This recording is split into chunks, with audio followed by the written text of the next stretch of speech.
Here we go. My investigative question was, how is adaptation in society force resilience? So what is adaptation? Adaptation is a practice or activity that changes a living being so that it can thrive in a unique climate. Whereas resilience describes the ability to prepare and manage setbacks and effectively recover from their effects. So my claim is through the different experiences of the migrant mother, indigenous tribes, and animal adaptation, each group was forced to adapt to their changing surroundings and show resilience by overcoming the diverse challenges. One of the artifacts they used was the migrant mother photograph. Here's some background on it. The migrant mother photo was taken during the Great Depression in 1936. The photographer, Dorothea Lange, was passing by a sign for a pea pickers camp, and she had an instinct to stop by the camp. The crops had been destroyed by freezing rain in the past, and so the workers were currently jobless. Lange saw one of the idle pickers standing in a tent with her 7 children. She approached a desperate mother tending to her family and asked to take a photograph. Florence Thompson is the mother in the photo, and she was 32 years old at the time. Her family had been living off the frozen vegetables and the birds her children had killed. Thompson had recently lost her husband to tuberculosis. The family was very poor, so Thompson worked many odd jobs in order to keep her family fed. So how did this show resilience? Job opportunities were very scarce during this time, since it was the Great Depression, and so Dorothea Lange had to find many odd jobs, working in the various conditions. And she had adapted to the only food that was available to them at the time. Her mother had sold her belongings to feed her children. The photo overall brought attention to the poor workers living in the camps, and the government sent 20,000 pounds of food to the camps. Thompson died on September 16, 1983. She was buried in Lakewood Memorial Park in California. Her gravestone reads, Florence Leona Thompson, migrant mother, a legend of strength of American motherhood. Her children were very proud of the woman she had become, and she was a symbol of female strength in times of adversity. Another artifact I used was the TED Talk video by Julia Watson. She was an architect who designs environments to promote sustainability and climate resilience. She researched 2 groups of people known as the Kasahi people and the Tofunu tribe. Watson stated they lived in one of the most remote places on the earth, facing environmental extremes like desert drought and frequent flooding. The Kasai people lived in northern India. Most of the villages required climbing in valleys or crossing rivers in order to reach another village. Rip bridges are built because of the excessive amounts of rainfall during the monsoon season. These are the solution to the major flooding problems and the travel between villages. The rubber fig trees are used to make the rope bridges because of their elastic abilities. The Kasai people will tend to these roots for multiple years, and they last for many generations. And the structure becomes firmer and firmer over time.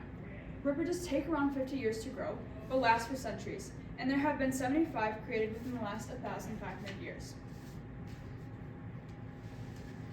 The Tofunu tribe is another group that showed resilience. They built a city of stilted homes arranged around a network of canals that is traveled by canoe. The city has around 3,000 stilted buildings that include a post office, a bank, a mosque, and even a few bars. So how did these groups of people show resilience? Watson says, too often when we are faced with a crisis, we often build walls in defense. But my search for ancient systems and indigenous technologies has been different. It has been inspired by an idea that we can seed creativity in a crisis. These tribes identified the obstacles their communities were facing and were able to find solutions in order to overcome the problem. The Kasai people built rope bridges so they could cross rivers, stay connected to one another, and so villagers could reach their natural resources. The Tofunu tribe built their city on a lake. Their homes were built from bamboo and rested on stilts. These problems threatened the tribe's survival, but they forced them to adapt, ultimately showing their ability to be resilient. That's a photo of the rope bridges, and this is a photo of the Tofunu tribes. Animal adaptation. Not only do humans have to adapt, but animals have to learn how to adapt as well. All organisms have unique habitats where their essential needs are met in order for them to survive. Animals must learn how to adjust to the different food sources in their climate, predators, rising population, and any human intervention that can threaten their natural habitat.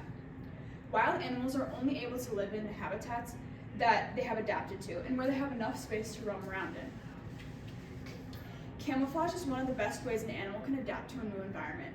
Predators and harsh weather conditions can all be prevented with camouflage. Animals living in cold climates such as Alaska must adapt by storing food in their body and using the animal's thick coat to protect them from the cold. Animals also have to learn how to adapt to new environments just as humans do. Without adapting, the species may become threatened or extinct. Learning resilience often isn't easy. It comes from emotional hardships, challenges, and adaptations. However, resilience is crucial when overcoming difficulties. Without it, people often feel overwhelmed and tend to give up very easily. The migrant mother was able to overcome the hardships she was facing and provide for her children. The groups of indigenous people were able to adapt to the environmental challenges and find solutions to overall benefit their tribe. And animals adapt in their own individual ways by reacting to their habitat and finding their own food source.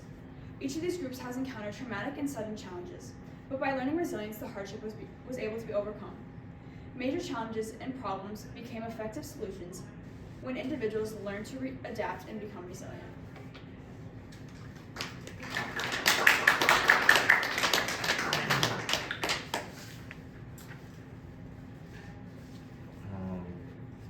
Did your research go in a different direction than you originally expected? Yes, originally I thought I was going to focus on human adaptations, but after furthering my research, I realized that animals often face the same adaptations or similar adaptations just as humans do. And so I researched more about animals and their habitats and their various adaptations and compared them to humans as well. Okay, thank you. What are the implications of your findings to the community? One example of an implication in my research is the rope bridges that the Kasahi people built. They built them in benefit of their communities and their tribe's success rather than just one person's or their own. Okay, thank you. Another round of applause.